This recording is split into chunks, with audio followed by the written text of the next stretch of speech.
Is HAZBIN Hotel the big anime killer? Gee, I hope not. Anime is the backbone of my precious Vtuber space. And that's a world that needs a mighty strong backbone, if you know what I mean. 1 million points to Gryffindor is what I'm saying for greenlighting a show that's not only not a sitcom-y Family Guy copycat, but one that goes so far off in its own crazy direction that it might be a bit alienating. The tone and the premise and the style, it's dazzling, but a bit extreme. Though dazzling and extreme is kind of an appropriate direction for incomprehensible hell creatures.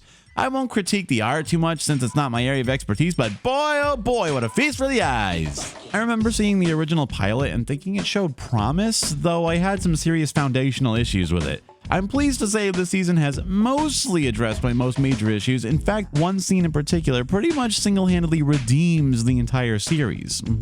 See what I did there? Speaking of the pilot, I get why people are rankled that the whole pilot voice cast was replaced, but you know, there's probably not much they could have done about that. Once you take the money, you are agreeing to play by certain rules.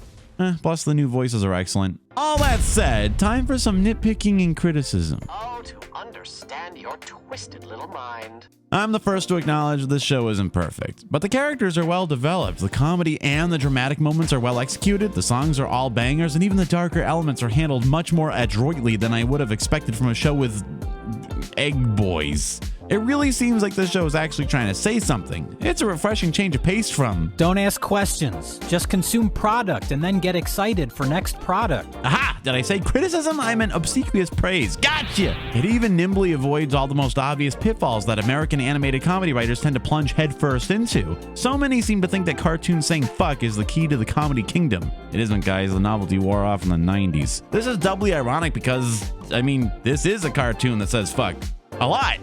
But that's never the whole joke. Most of the humor is predicated on character interactions. In fact, that's probably my main criticism so far. More so than the rapid-fire pacing that a lot of people have already pointed out, I feel like the show skims over a lot of important exposition in favor of moving things along. I lay the blame for the machine gun pacing squarely at the feet of that oddball 8-episode order Amazon gave them. Even 2 or 3 more episodes would have been good to focus on other characters. And come on, 13 episodes would be thematically perfect. Now that it seems seasons 2 and even 3 are in the bag, I hope the sense of security gives the writers the breathing room they need to met the plot out at a more deliberate pace. I think that's the big reason the vaunted episode 4 was such a breakout. Not just the subject matter, but the fact that we get a focused plot about 2 specific characters really developing over the course of a wacky adventure. Also, Loser Baby. Yeah, it's really catchy. People are covering the hell out of this one. Hopefully, we also get more details on the nature of these soul-selling Faustian deals everyone seems to be making. Husk used to be an overlord. He gambled away his soul to keep his power, I guess, but he doesn't seem particularly powerful to me. For that matter, what does Angel get out of his deal? It seems like a lot of downsides with no perceptible upside. And for that matter, what possible downside is there for Alistair other than being super cool and powerful all the time? Does he have to work in a call center? Besides moving the plot along, I hope we get some more time to see how Charlie and Vaggie interact when they're not focused on a mission of the day. Yes, I want more domestic humor in my fantasy isekai musical. I mean, it worked for the Venture Brothers. Also, the rivalry between Alistair and the V's is begging for some expansion. As it stands, we're kind of stuck on a tell, don't show level with a lot of this stuff. I get that Alistair and Vox had some kind of rivalry, but over what exactly?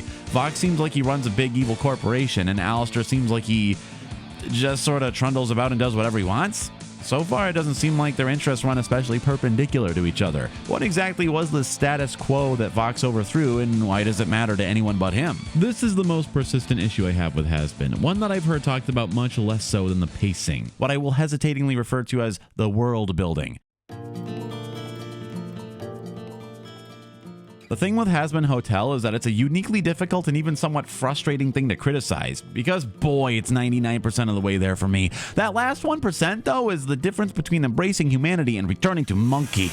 Each individual part is fantastic, but the parts are just barely not fully assembled yet. Character interactions are clearly the emphasis of the writing, almost to the show's detriment. Like, does doing a lot of drugs stand to damage your health if you're an immortal demon guy? It's hard to parse situational comedy when I'm unclear on the situation. You just need something relatable to have a stake in while the larger mystery is unspooling. Just look at Attack on Titan. It's a long time before we start to understand what the Titans are, where they come from, and why. But to start off with, it's simple enough to understand the character's individual motivations as some variant of not wanting to get eaten by giant naked men.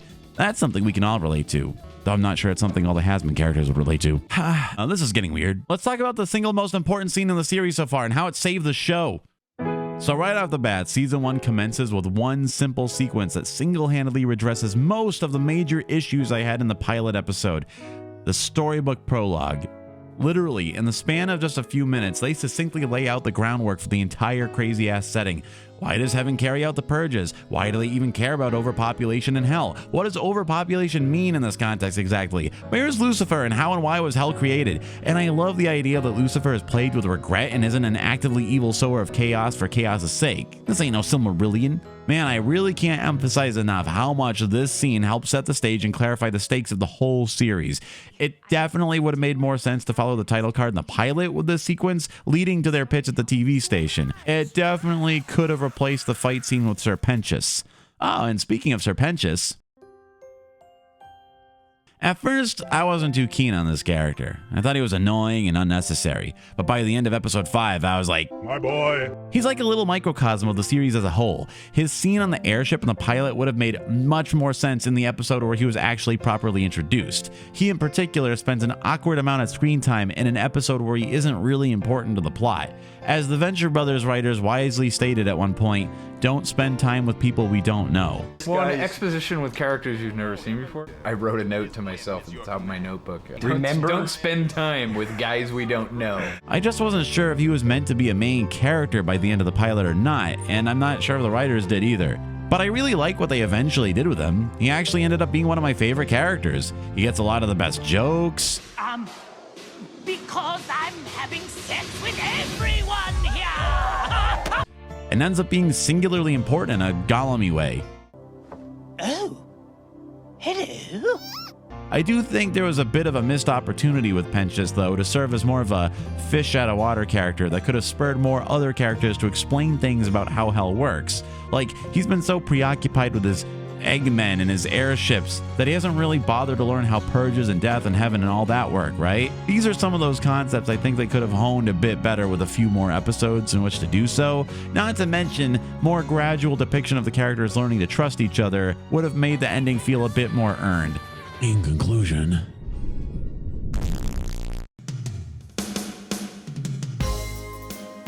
my main lingering issue is the logic of what it means to kill someone in hell. They kind of laugh it off in the pilot, but I mean, the prospect of dying is pretty central to the stakes, right? I'd love to actually understand exactly what the ground rules are on this. I actually kind of called the ending of season 1, though I thought Vaggie would die and come back as a full demon. But the idea that death permits some kind of interplay between the realms is a good wrinkle in the premise. But what happens the rest of the time? I'm calling it. Season 2, Demon Adam.